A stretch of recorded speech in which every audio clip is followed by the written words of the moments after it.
And in large part due to their prominence on social media, the popularity of certain breeds has skyrocketed in recent years. We love you. It's a long story to tell, and I'm gonna show you my love. Kiss me love. I'm reading it so. But I've heard that a dark underworld is thriving, fueled by our insatiable appetite for these breeds. And that some of them have such horrific health problems that vets are calling for us to stop breeding them altogether. I want to know more and find out who's to blame. Is it us?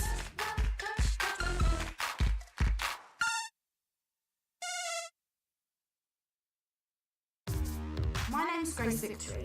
I'm a YouTuber and I make videos about beauty, fashion, body image and mental health. And I also have a dog. This is my crazy dog. Woo! As a vlogger, I can't help noticing that social media is full of a select few breeds of dog. Say hello to everybody. I wonder whether their prominence online has anything to do with the surge in demand for these dogs and the cruel trade in puppies that I've heard about. I'm on my way to meet fellow YouTuber Becca Rose and her pug Rupert to hear what she thinks of this trend. Rupert, you want to say hello? Hello, baby. Oh, I love you so much.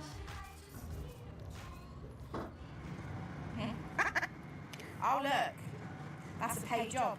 So I'm just on Becca's Instagram page and her recent photo is of Rupert, the pug, and it has a hashtag ad in the caption, which means that it's a sponsored post, which means that Rupert's received payment to post this photo. Obviously Rupert is a dog, so Becca has been paid to post this photo of her dog, which I think is like really interesting. It just goes to show you the magnitude that brands will even now pay for a photo of your dog on your social media account, which just blows my mind. Are you excited? We're going to take some pictures for all your followers. How many has Rupert got? He's got just under 10,000, but a lot of them are kids and they just love seeing him. You don't like the parts? He gets sent a lot of stuff, yeah, like we do. I'm not obliged to upload anything, but obviously it's nice to say thank you to the brands. So sometimes we position you with them, don't we? Any head tilts? For the photo, Rupert. Give me 5. Yeah! Good boy! Yeah. Should you share it to your friends on Instagram? Oh, he wants to play so bad. There. Good boy. Is your tongue out? Give me a high five. Good boy. I just feel like people are obsessed with like the Frenchies, the pugs, the miniature dogs. Do you think that influencers and YouTubers and bloggers play a massive part in what is the it dog? The young people, for example, like Zoe, Sog has a pug and right, and I think that her viewers will love her dog.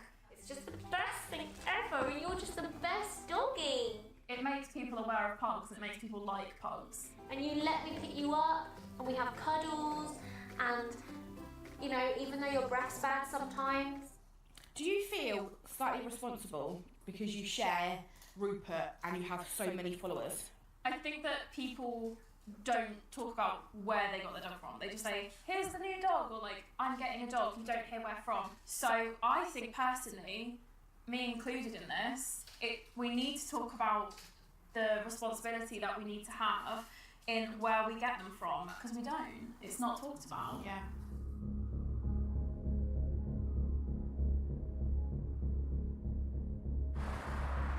He's running. There he goes. 2 deceased puppies.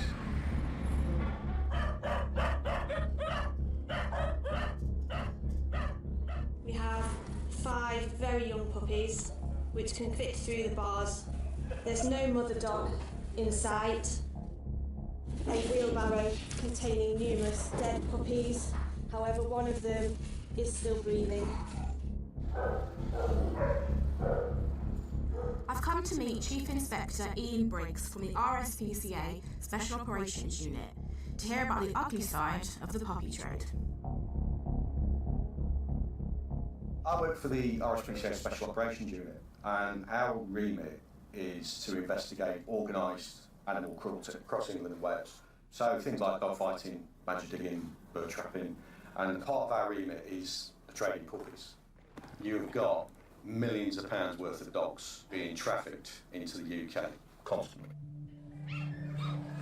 We recently finished a case in Manchester where the estimates on that one was about 1.2 million.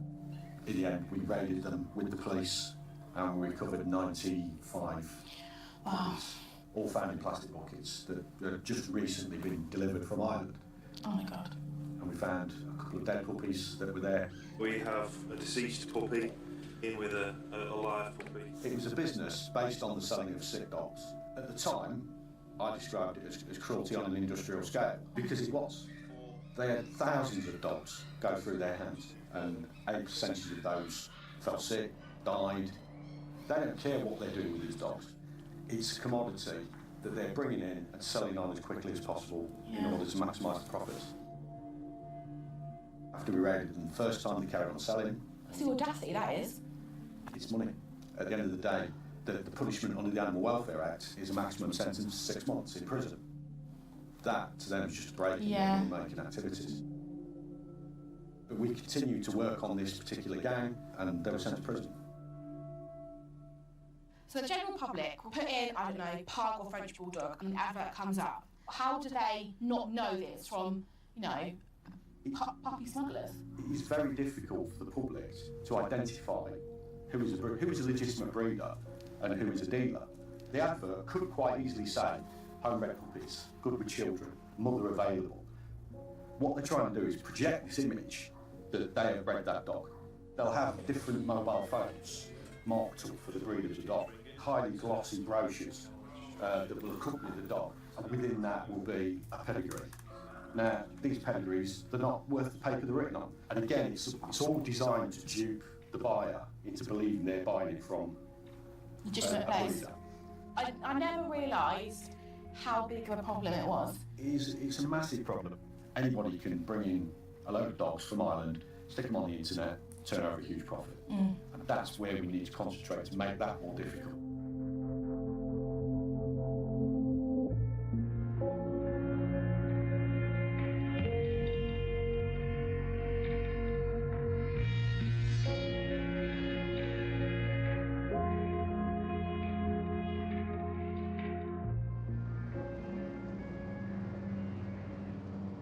I've come to Dublin Port in Ireland, where customs and DSPCA officers are checking vehicles queuing up to board a ferry to the UK.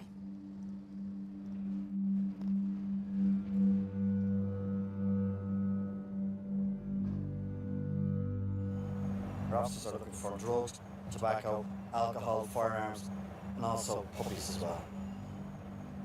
It wouldn't be uncommon to find 20, 25 puppies in the boot of a car. We've had seizures where we've had upwards of 100 puppies at a time. That cargo is probably worth something at sales value in the UK, could be worth up to 20,000 sterling. The cost of producing those puppies in Ireland is nothing like that. This is big business. There are farms in Ireland where there are 500 and 600 bitches who do nothing else but produce puppies every day. So what is a puppy farm? The animals can be kept in a very small area, maybe a couple of metres square. She's impregnated, the puppies are taken away from her at 4 weeks old. Then she's possibly given hormone injections to bring her back into heat again so that she can produce more puppies.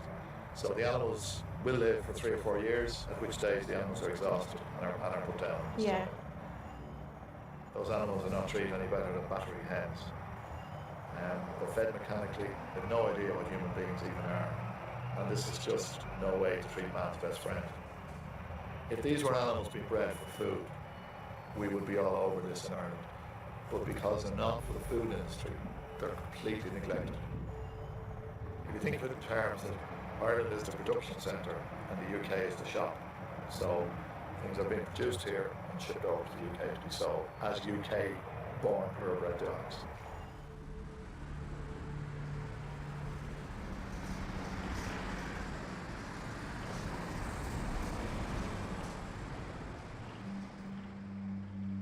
200 miles away in Dover, customs officials are seizing increasing numbers of puppies that have been smuggled in from Europe on ferries. I've come to the Dogs Trust kennels where puppies that have been seized are quarantined. The most smuggled breeds of dogs into the UK are French Bulldogs, Pugs and Dachshunds. So I'm a blogger, and I'm really used to seeing pugs, miniature dogs, living a really luxurious, glamorous life. So it's really weird and quite sad to see them here. Yeah, most of these puppies were only seized over the weekend, some at even 3 o'clock this morning, and they were brought into our care at these kennels. The puppies have to face really, really long journeys. Conditions they're travelling in are very poor. They could be quite severely dehydrated and poorly by this point. And due to their immune systems being so low and weakened, them being so young, and also not having the proper vaccinations, up to 10% of these dogs do actually die despite all the veterinary treatment that we give them when they arrive here in sort of the holding kennels. Oh, this one's tiny. You must be the ranty one. Thank you very much. Grant the vet is doing a health check on some puppies that were seized by customs in the early hours of this morning. 1.5 kilos. Oh, tiny. And when you're doing these checks, what are you looking for? We're just trying to get an age of the puppy and also just to check that it's healthy, make sure there's no other pre-existing diseases or conditions. How old do you think he or she is? I believe this puppy to be 12 weeks of age. It should be at least 15 weeks to legally enter the United Kingdom pet passport scheme. So do you think he's been smuggled illegally for the purpose to be sold in the UK? Yeah, I mean, I think, a responsible owner would wait, till the 15 weeks to transport their dog. So, it makes it unusual for a dog of this age to be transported. I just feel like it's really sad that there even has to be a holding kennel for them because human beings are puppy farming them and then smuggling them into the country. I really honestly believe that the demand is coming from social media. We're glamorising these breeds, but no one knows the backstory or what's actually going on in the world. And here are miniature dogs being housed in a holding kennel because they've been brought over illegally, and it's just really, really shit.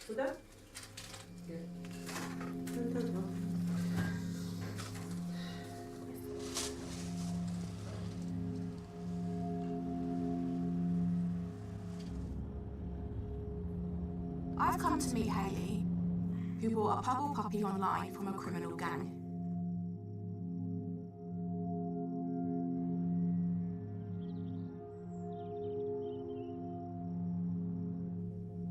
We looked on a couple of selling sites and stuff. I think we finally found Marley on Gumtree. I can't remember it word for word, but it is something along the lines of cute Puggle, 11 weeks old, from a lovely family home. There's lots of pictures of her and her little mates and everything. These people just seemed so genuine, you know what I mean? That they make it their job to make you feel at ease. In our case, I do believe that it was just a show house, and they just put things around to kind of look like they live there, and then they just use that as sort of a base for selling the puppies. You think this will never happen to me. So we got her home, and she was a happy little pup, no problems whatsoever to begin with, and then after about 2 weeks she started to go downhill. She had an autoimmune disease. Her body was fighting against itself, which means basically she didn't have all of the goodness from her mum, and she kept vomiting her food up constantly. What was the most difficult part of Marley's sickness? We woke up to her breathing heavily at 5 in the morning, and she was in a right state, wandering around, and she just wouldn't settle. I was like, okay, there's something wrong. And we drove to the vets, and she was sat on my lap, and she was looking into my eyes, and she was breathing heavily, and I know this sounds weird, but she kind of looked at me as if to say, help me. And I was crying and I was shaking, and then she kind of took a breath and then stopped breathing. She died in my arms. I tried to give her mouth-to-mouth resuscitation. It's like, I don't care if people think, that's gross or whatever. It felt like my heart had been ripped out. That feeling, it just literally just dropped.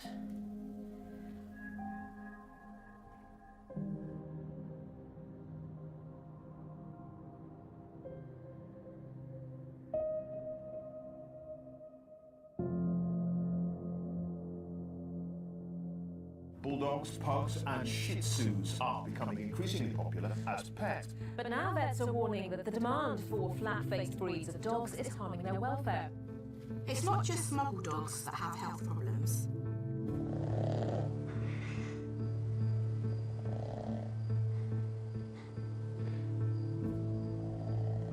The squash-faced look that we are breeding into our French bulldogs and pugs makes it difficult for them to breathe.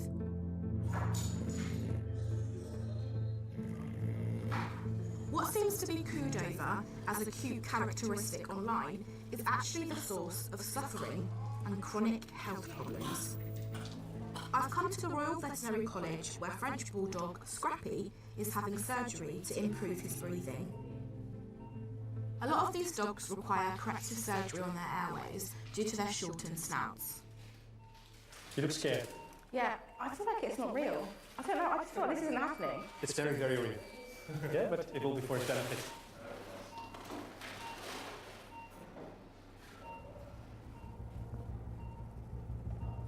Okay.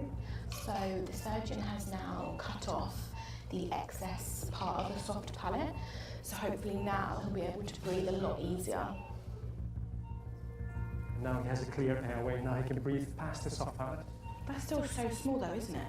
It's still small, but this should be big enough for him, yeah? Next, the vet enlarges Scrappy's nostrils to allow him to breathe easier through his nose. This one bleeds more than the soft palate, actually.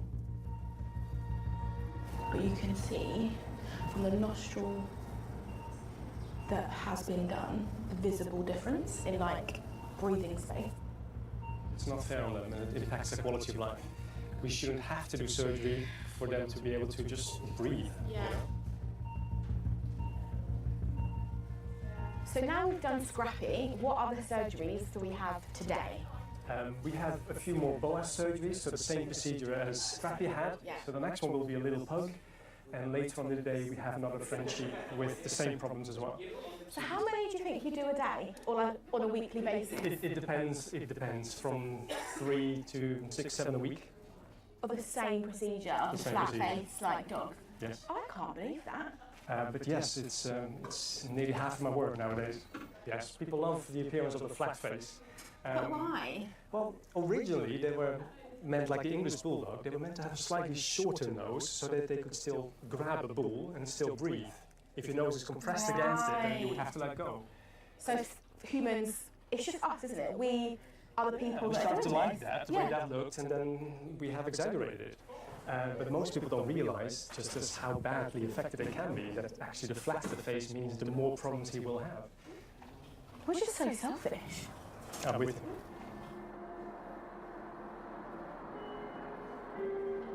While Scrappy recovers from his surgery, I meet with his owner Amy in the waiting room. How much is it costing? So it's estimated at the moment, so we don't know exactly, but it's up to 3,000. So what? Yeah, so I think the estimate was anywhere from 1,800 to 3,000. And is that with insurance? He's insured, but he's not covered by insurance because it's a breed defect, and a lot of insurance make it a clause. Do you kind of wish that you got a different dog? No, because he's incredible. Like, I wouldn't change him for the world, but it's just costing you an arm and a leg right now. Luckily, Scrappy's owner has stood by him. But charities are reporting that owners of today's must-have breeds are abandoning their dogs in alarming numbers.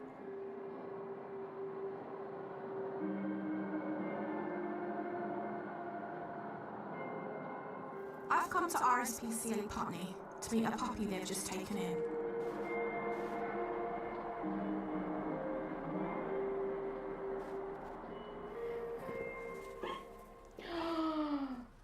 So here's little pumpkin.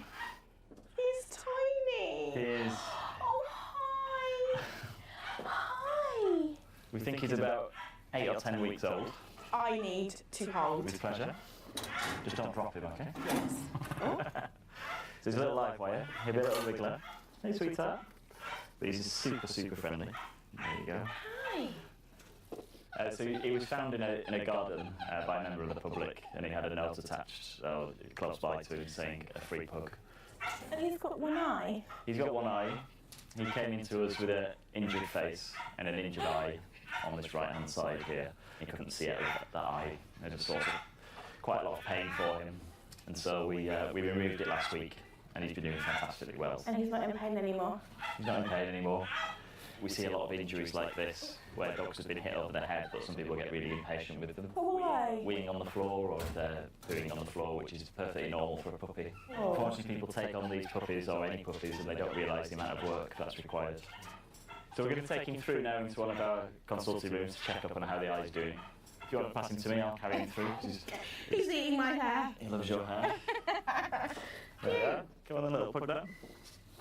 Let's go through. There we go.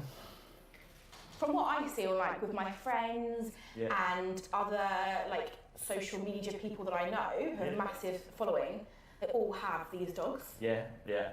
That fuels the increase that we've seen in, these dogs, and they're really cute. You can pick them up, you can hold them next to your face, have your picture Take a taken with them. selfie. Exactly. Yeah. Me and my pug. We tend to immortalise them a bit in terms of merchandise and things like that. I'm sure you've seen the t-shirts, Pugs Not Drugs.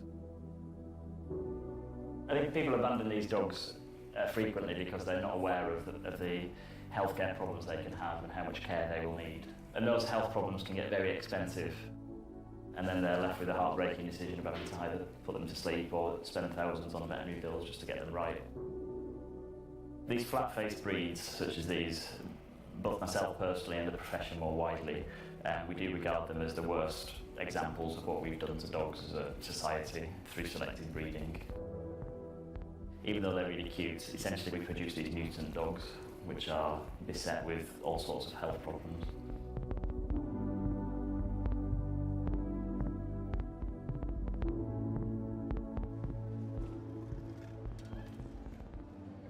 We've got a problem in this country with how we go about choosing and buying our dogs. And I'd be the first to put my hand up and say that I've been a part of the issue. I bought my dog Snickers on Gumtree, and I went to the house, didn't see Snickers' mum. I saw different breeds of dogs in the house. It's quite clear to me now I didn't get him from a German place. Now I know, and I do feel a bit stupid, but it's obvious that the awareness isn't there. I do think that influencers on social media do have a lot to answer for. And of course, the criminals that are behind this cruel trade of puppies need to be stopped. But we as consumers have to accept that we are to blame as well. We need to be more responsible about the breeds that we choose, and we have to start thinking about where the puppies we buy are coming from before we buy them.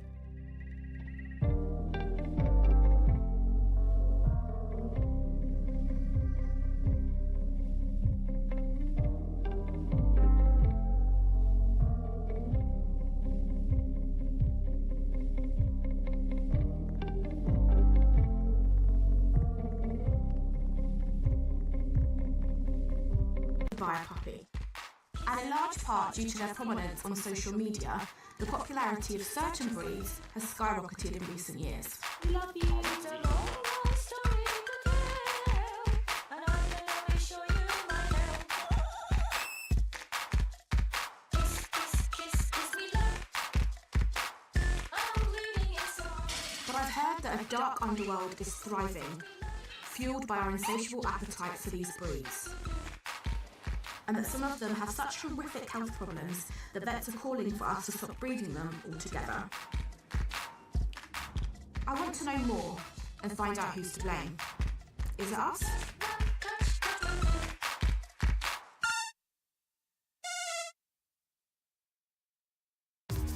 My name's Grace Victory. I'm a YouTuber and I make videos about beauty, fashion, body image and mental health. And I also have a dog. This is my crazy dog. Woo! As a vlogger, I can't help noticing that social media is full of a select few breeds of dog. Say hello to everybody. I wonder whether their prominence online has anything to do with the surge in demand for these dogs and the cruel trade in puppies that I've heard about. I'm on my way to meet fellow YouTuber Becca Rose and her pug Rupert to hear what she thinks of this trend. Ruby, you want to say hello? Hello, baby. Oh, I love you so much.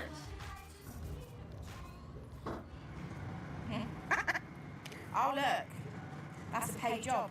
So I'm just on Becca's Instagram page and her recent photo is of Rupert, the pug, and it has a hashtag ad in the caption, which means that it's a sponsored post, which means that Rupert's received payment to post this photo. Obviously Rupert is a dog, so Becca has been paid to post this photo of her dog, which I think is like really interesting. It just goes to show you the magnitude that brands will even now pay for a photo of your dog on your social media account, which just blows my mind. Are you excited? We're going to take some pictures for all your followers. How many has Rupert got? He's got just under 10,000, but a lot of them are kids and they just love seeing him. You don't like the parts? He gets sent a lot of stuff, yeah, like we do. I'm not obliged to upload anything, but obviously it's nice to say thank you to the brands. So sometimes we position you with them, don't we? Any head tilts? For the photo, Rupert. Give me 5. Yeah! Good boy! Yeah. Do you show them to your friends on Instagram? Oh, he wants to play so bad. There. Good boy. Is your tongue out? Give me a high five. Good boy. I just feel like people are obsessed with like the Frenchies, the pugs, the miniature dogs. Do you think that influencers and YouTubers and bloggers play a massive part in what is the it dog? The young people, for example, like Zoe, Sarg has a pug and Ryan, and I think that her viewers will love her dog. It's just the best thing ever, and you're just the best doggy. It makes people aware of pugs, it makes people like pugs. And you let me pick you up, and we have cuddles, and, you know, even though you're breast bad sometimes. Do you feel slightly responsible because you share Rupert and you have so many followers? I think that people don't talk about where they got their dog from. They just say, here's the new dog, or like, I'm getting a dog, you don't hear where from. So I think personally, me included in this, we need to talk about the responsibility that we need to have in where we get them from, because we don't. It's not talked about. Yeah.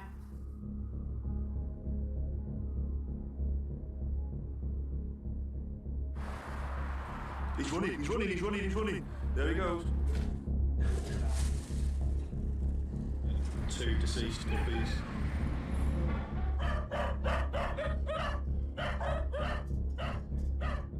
We have 5 very young puppies which can fit through the bars. There's no mother dog in sight. A wheelbarrow containing numerous dead puppies. However, one of them is still breathing. I've come to meet Chief Inspector Ian Briggs from the RSP.